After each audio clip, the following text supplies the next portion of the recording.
gapni kesmoqchi emasman. Ajib bir saboq o'qib qoldim. Qaychi qanchalar qimmatbaho bo'lmasin, hurmatga arzimaydi. Chunki u faqatgina parchalash, kesish uchun xizmat qiladi. Ammo igna qanchalar arzon bo'lmasin, hurmatga loyiq.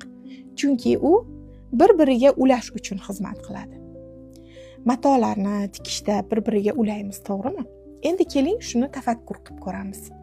Agar buni boy inson deb oladigan bo'lsak, u har qancha boy bo'lmasin, agar insonlar o'rtasiga tafovut solishga, ularning orasidagi munosabatlarni parchalashga xizmat qilsa, garchi u boy bo'lsa-da, hech qachon unga hurmat ko'rsatish kerak emas. Ammo bir g'arib insonlar orasidagi munosabatlarni ulashga, rishtalarni bir-biriga bog'lashga xizmat qilar ekan, har doim hurmatga sazovordir. Ajib saboqa. Anglaganlaringizni izohlarda bo'lishib keting.